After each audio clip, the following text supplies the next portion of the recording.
The service corridors of Terralux Colony Station hummed with the constant drone of life support systems. Celine moved efficiently through them, her luminescent purple skin casting soft light against the industrial gray walls. 6 years on this human outpost, and still the air felt too thick, the gravity too heavy. But jobs for Lumeria were scarce across the galaxy, and pride wouldn't fill her stomach. Maintenance request complete in Section 4, she whispered into her comm device, checking her schedule. 3 more rooms to clean before her shift ended. The elite quarters were always the worst, spotless already but requiring her attention nonetheless. The humans who lived there barely acknowledged her presence, as if admitting they needed someone to clean their spaces might somehow diminish them. Commander Ellsworth's quarters were next. Celine balanced her cleaning cart carefully as she navigated the narrowing corridor. The station had been built for humans, not for her taller frame. The anti-grav function on her cart had been malfunctioning for days, but requisition requests for alien workers were typically ignored. As she turned the final corner, the cart suddenly dipped, throwing her off balance. Celine stumbled, her body crashing against the wall before she hit the floor. The cleaning supplies scattered across the corridor, bottles of chemicals spilling and mixing. A sharp pain shot through her leg where the cart had struck her. Immediately, the purple skin at her calf began darkening to a deep indigo, the Lumeri equivalent of a bruise. "Watch the light show," someone laughed from down the hall. Celine looked up to see a group of off-duty security officers approaching. Their laughter echoed against the metal walls as her skin involuntarily pulsed with embarrassment and pain, sending waves of brighter purple across her body. "Maybe if you glow brighter you can see where you're going," another called out, triggering more laughter. Celine lowered her gaze, focusing on gathering the scattered supplies. Lumeri didn't cry like humans, but the burning sensation behind her eyes felt similar enough. 6 years, and nothing had changed. She was still just an amusing alien spectacle. "That's enough," a firm voice cut through the laughter. The group fell silent as a man approached from the opposite direction. Celine recognized him from engineering, Kai Nakamura, one of the younger specialists who worked on the environmental systems. "Don't you have somewhere to be?" Kai asked the group, his tone leaving no room for argument. The security officers exchanged glances before continuing down the corridor, their amusement fading to muttered comments. Kai knelt beside Celine, careful to maintain a respectful distance. "Are you injured?" he asked, his voice lowered. "It is nothing," Celine replied automatically, the formal English she had learned during orientation still sounding stiff to her ears. "I can manage." Kai's eyes fell to her leg, where the bruise had darkened further. "That looks painful. The medbay is just 1 level up." "Medbay is for humans," Celine said quietly, continuing to collect her supplies. "I will use my own remedies." Kai hesitated, then began helping her gather the scattered items. "I'm Kai, environmental engineering." "I know who you are," Celine replied, surprised by his introduction. Humans rarely offered their names to service workers, especially alien ones. "I am Celine." "That's not your real name, is it?" Kai asked, handing her a container of polishing solution. Celine paused, studying him. "My name is Selinara Vishtum. Humans find it difficult to pronounce." Kai attempted the full name, his tongue stumbling over the glottal stops. Celine's skin rippled with amusement, a soft wave of lighter lavender passing across her forearms. "I appreciate the effort," she said, a hint of warmth in her voice. "Celine is acceptable." As they finished collecting the supplies, Kai helped her to her feet. The corridor was empty now, the moment of humiliation witnessed only by the ever-present security cameras. "Your cart is damaged," Kai observed, examining the bent gravitational stabilizer. "I can repair this." Celine stared at him, confusion evident in the subtle shifts of color across her face. "Why would you help me?" "Why wouldn't I?" Kai countered, already pulling a multi-tool from his pocket. As he worked on the cart, Celine watched his careful movements. In 6 years on Terralux, no human had ever stopped to help her. They existed in parallel, humans and aliens, never truly intersecting. Yet here was this human engineer, kneeling on the cold floor, fixing her cart as if it were the most natural thing in the world. as if she mattered. There, Kai said, standing up.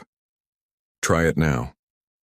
Celine placed her hand on the handle and the cart hummed to life, floating at the perfect height once more. Thank you, she said softly, her skin glowing slightly brighter. A physiological response she couldn't control, betraying her gratitude. Any time, Kai replied with a smile that reached his eyes. Everyone deserves a little kindness, Celine. As he walked away, Celine stood motionless, the pain in her leg momentarily forgotten. In that brief exchange, something had shifted. Something small yet significant, like the first tremor before a quake. A human had seen her, not as an alien curiosity, but as a person deserving of respect. And for the first time in years, Celine felt a flicker of something she had almost forgotten. Hope. 3 days after the incident, Kai found himself standing outside the alien residential sector of Terralux. Unlike the spacious human quarters, the alien district was crowded into the station's lower levels, originally designed as storage and maintenance areas. The ceilings were higher here, accommodating the various species' needs, but the spaces were narrower, the amenities minimal. He checked the address on his datapad again. Finding Celine's quarters had required calling in a favor from a friend in administration. Officially, he was here to follow up on equipment maintenance, the excuse he'd given when signing out a repair kit. Kai knocked on the metal door, suddenly uncertain. What if his presence was unwelcome? What if he was overstepping? The door slid open, and Celine stood before him, her luminescent purple skin dimmed to a soft glow, the Lumeri equivalent of casual attire. Recognition flickered across her features, her skin brightening slightly in surprise. Engineer Nakamura, she said formally. Just Kai, please, he replied, offering a small smile. I wanted to check if your leg was healing properly. Celine hesitated before stepping aside. You may enter. The modest quarters were meticulously organized with few personal possessions. What struck Kai immediately were the small containers of plants, not decorative, but clearly cultivated with purpose. They emitted a faint bioluminescence that complemented Celine's natural glow. These are beautiful, Kai said, gesturing to the plants. Medicinal, Celine corrected, though her skin rippled with pleasure at the compliment. They are difficult to grow here, but necessary. She moved to a small seating area, her gait still slightly uneven. The bruise on her leg had changed from deep indigo to a paler blue, healing but still tender. May I? Kai asked, indicating her injury. After a moment's consideration, Celine nodded. Kai knelt beside her and carefully examined the bruise. His medical knowledge was basic, but he could see the improvement. You've been treating it with these plants? He asked. Yes. Lumeri healing traditions rely on bioluminescent organisms. She reached for a small bowl containing a luminous paste. Our bodies respond to specific light frequencies. As she spoke about her homeworld, her formal tone gradually relaxed. Kai listened, fascinated, as Celine described Lumerion, a planet of perpetual twilight where everything glowed with natural light. I was a botanical healer there, she revealed, her voice softening with memory. Not a maid. How did you end up here? Kai asked. Celine's glow dimmed noticeably. The resource crisis. When the trading agreements collapsed, many of us had to seek work off-world. She gestured around her modest quarters. This was the best option available. The unspoken truth hung between them. She had traded expertise for menial labor, dignity for survival. The humans here, Kai began carefully, they don't understand your culture. They do not try, Celine responded without bitterness but with certainty. To them, we are simply convenient labor. Not all of us think that way, Kai said quietly. Celine's gaze met his, studying him with new interest. No, perhaps not all. As evening approached, Kai realized he had stayed far longer than intended. They had moved from discussing Lumeri medicine to exchanging stories of their childhoods, his in the underwater colonies of Earth, hers beneath the luminous canopies of Lumerion. I should go, he said reluctantly, standing. Curfew checks will begin soon. Yes, Celine agreed, rising with him. At full height, she stood nearly a head taller than Kai, her slender frame graceful despite her injury. At the door, Kai hesitated. Would it be all right if I visited again? I'd like to hear more about Lumeri botany. It might have applications for our hydroponic systems. The professional pretense was transparent, but Celine accepted it with a ripple of color that Kai was beginning to recognize as amusement. That would be acceptable, she said. Then, more softly, thank you, Kai. Not just for today. As he made his way back to the human sector, Kai was acutely aware of the stares from both humans and aliens. Curiosity, disapproval, surprise. His visit to the alien quarter would not go unnoticed. Yet the thought troubled him less than it should have. Something about Celine's quiet dignity and the glimpse into her world had shifted his perspective. The boundaries that separated their communities suddenly seemed arbitrary, even absurd. In the distance, the station's lights dimmed, signaling the beginning of the artificial night cycle. But in Kai's mind, he could still see the gentle glow of Celine's home, warm and alive in ways the sterile human quarters could never be. You're late again, Nakamura, Chief Engineer Hobson remarked as Kai slipped into the morning briefing. Third time this week, sorry sir. Trouble with the recycling systems in Section 8, Kai replied, the lie coming easier than it should have. The truth was both simpler and more complicated.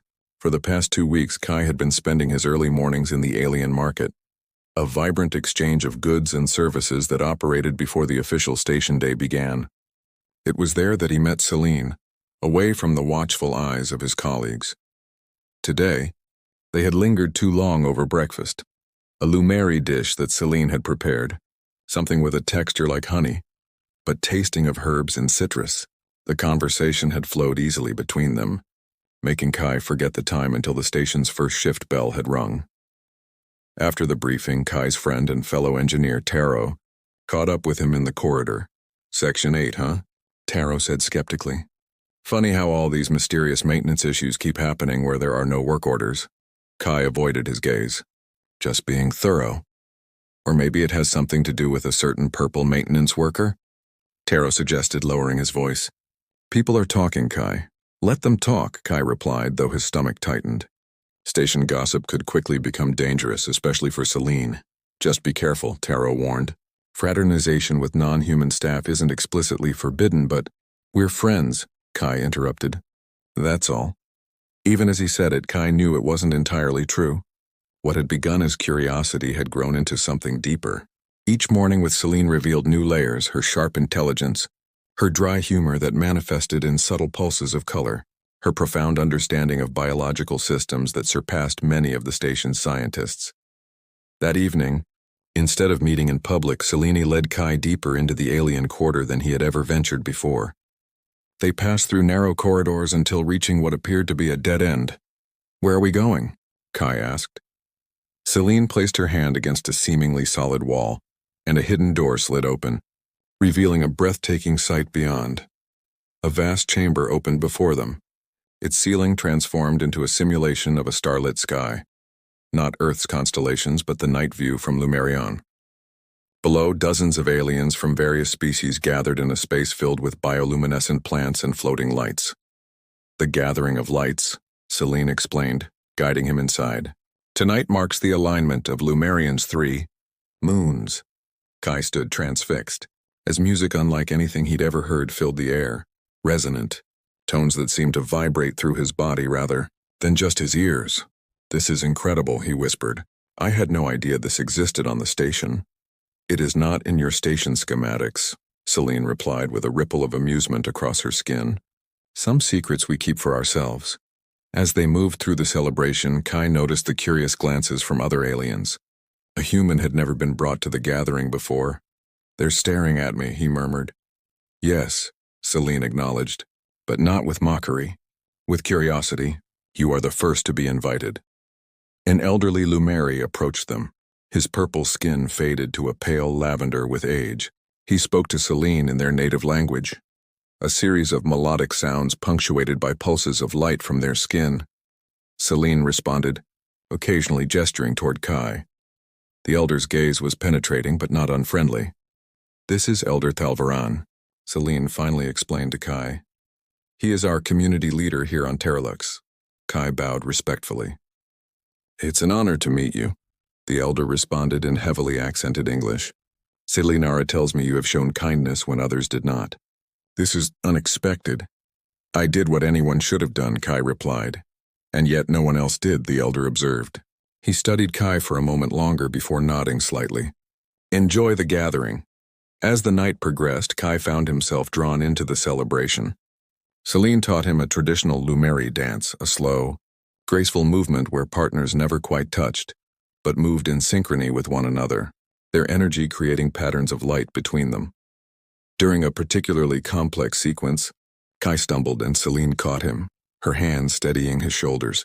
The contact sent a jolt through him. Her skin was warm, almost electric to the touch. When he looked up, their faces were inches apart. Celine's skin pulsed with waves of deeper purple, a reaction Kai hadn't seen before. Her eyes, iridescent and without pupils, seemed to shimmer with emotion. "Celine," he began, but words failed him. Slowly, giving her time to pull away, Kai raised his hand to her face. His fingers traced the luminescent patterns along her cheekbone, feeling the subtle texture of her skin, like silk over warm light. Celine's breath caught, her glow intensifying wherever he touched. In response, she reached out, her fingertips grazing his jaw with feather-light pressure. "This is unwise," she whispered, even as she leaned closer. "I know," Kai agreed. Yet neither of them moved away. When their lips finally met, it was like nothing Kai had experienced. A gentle current seemed to flow between them, Celine's natural bioluminescence responding to his touch with pulses of light that he could feel as much as see. The moment was shattered by a sharp voice from the entrance. "Well, isn't this cozy?" They broke apart to find Hobson, the chief engineer, standing at the doorway, his face tight with disapproval. Behind him stood two security officers. "Unauthorized gathering in a restricted area," Hobson stated flatly, "and a human officer fraternizing inappropriately with non-human personnel." The celebration around them had gone silent. All eyes on the confrontation. "This isn't what it looks like," Kai began, stepping forward. "Save it, Nakamura," Hobson cut him off. "Report to Director Vaughn's office at 800 tomorrow." His gaze shifted to Celine, cold and dismissive. "As for you, consider your position under review." As the security officers began documenting the gathering, Elder Thalvaran approached Hobson with dignity. "This celebration is protected under Section 12 of the Colonial Charter. Cultural observances are permitted," the elder stated calmly. Hobson's jaw tightened, but he couldn't dispute the regulation. "Fine, the gathering can continue. But you," he pointed at Kai, "are leaving now." As Kai was escorted out, he looked back at Celine.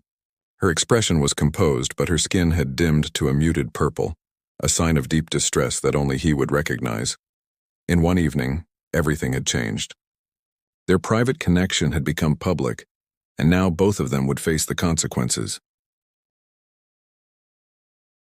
Fraternization with non-human personnel, unauthorized access to restricted areas, falsifying maintenance reports.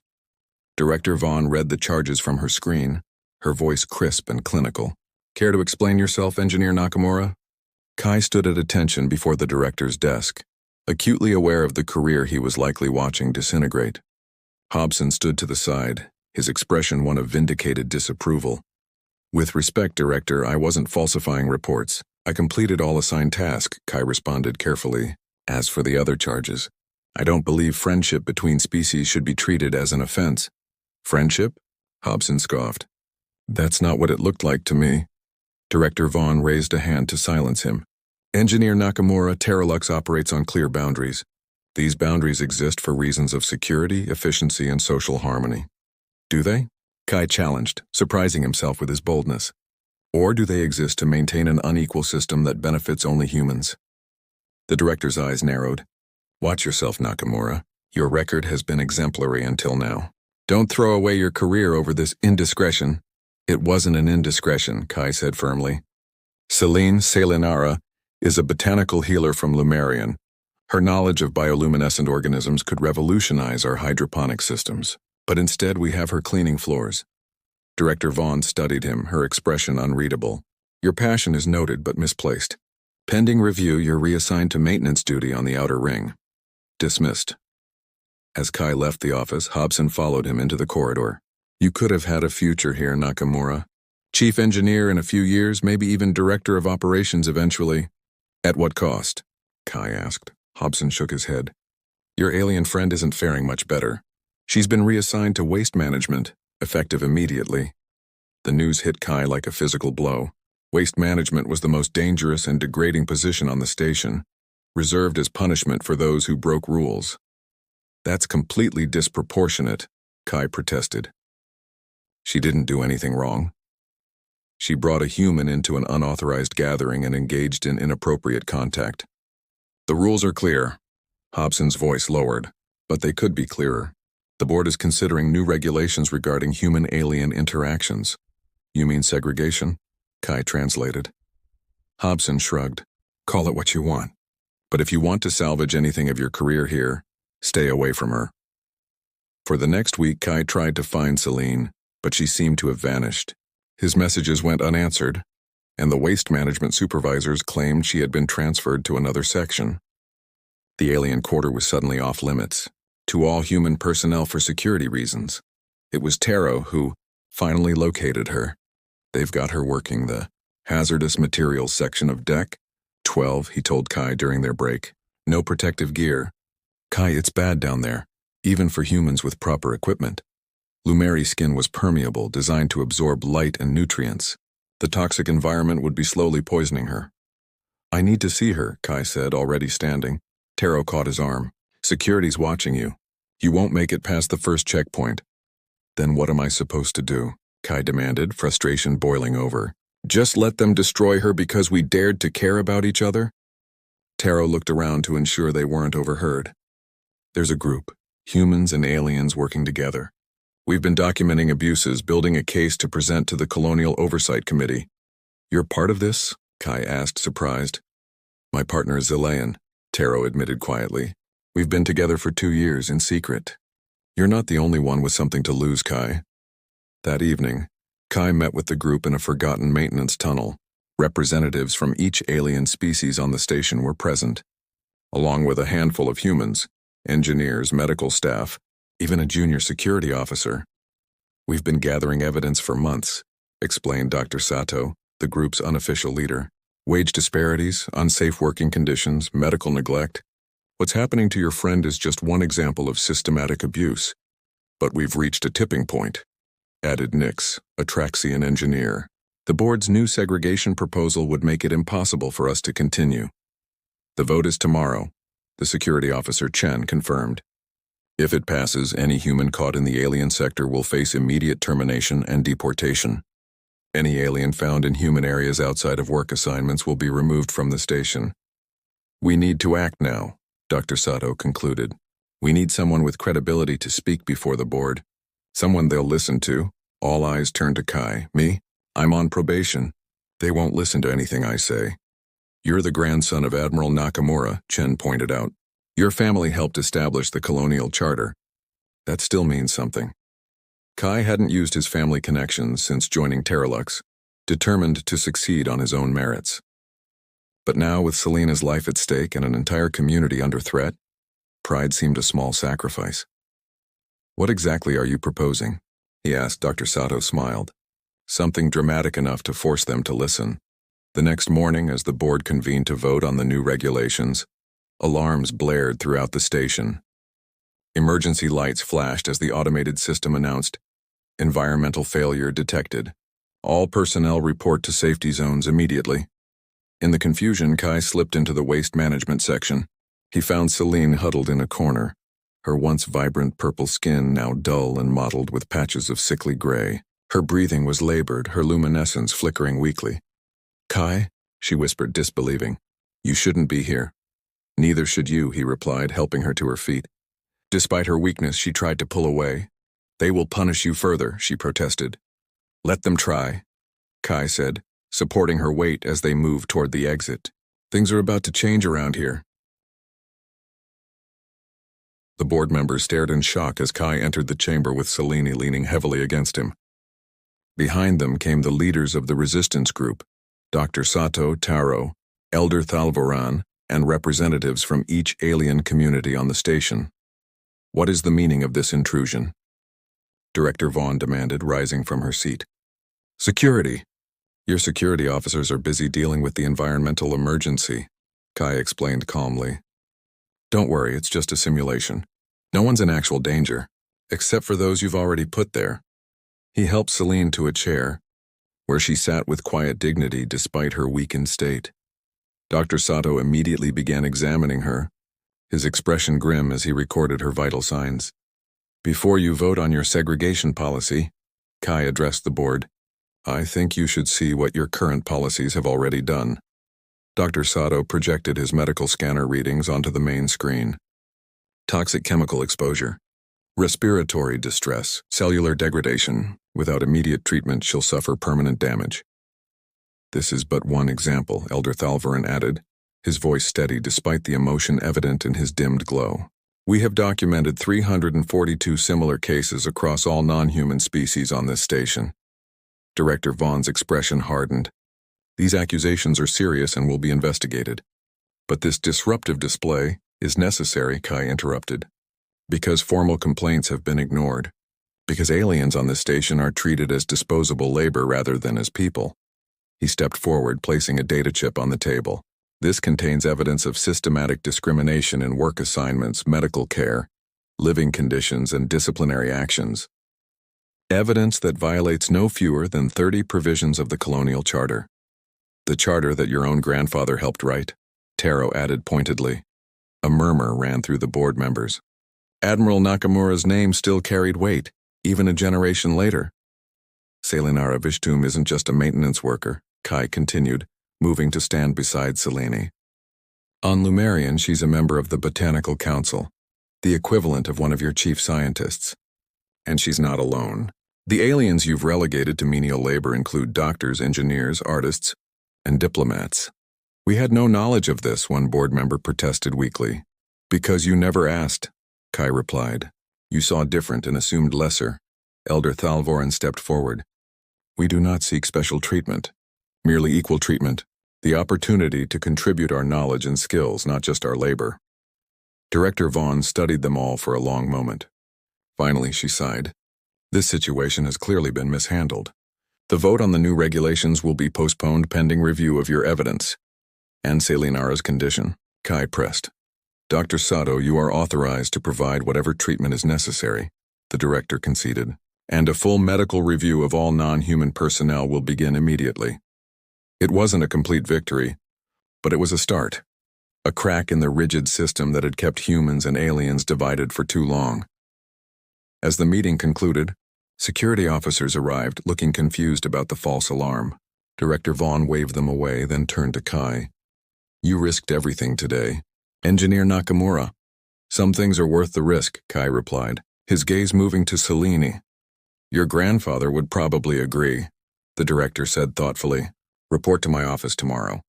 We have much to discuss about the future of interspecies relations on this station. 3 months later, Selene stood in the newly established xenobotanical laboratory, surrounded by specimens from her homeworld. Her skin had regained its vibrant purple hue, now glowing with health and purpose as she calibrated delicate instruments designed specifically for Lumeri physiology.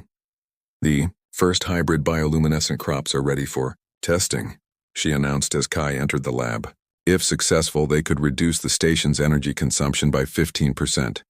Kai smiled, taking in the sight of her in her element, confident, brilliant, alive with passion for her work. I never doubted you for a moment. The changes throughout Terralux had been sweeping. A new interspecies council now advised the board on all major decisions. Housing restrictions had been lifted, allowing free movement between sectors. A cultural exchange program had been established, encouraging humans and aliens to learn from one another. Not everyone had embraced the changes, of course. Hobson and several others had requested transfers rather than adapt to the new reality. But for most residents of the station, the integration had revealed unexpected benefits, innovations born from collaboration, friendships that transcended physical differences. Elder Thalvoran is asking when we'll attend the next gathering of lights, Selena mentioned, moving closer to Kai. He says your dancing has improved. High praise indeed, Kai laughed. Though I still step on my own feet half the time. Celine's skin rippled with amusement as she took his hand. The touch still sent that same electric current between them, a connection that had only deepened with time. We have received a transmission from Lumerian, she said more seriously. The Council wishes to establish formal diplomatic relations with Terralux. They're sending a delegation. That's incredible news, Kai replied. Your people will be recognized as equals in the Colonial Alliance. Our people, Celine corrected gently.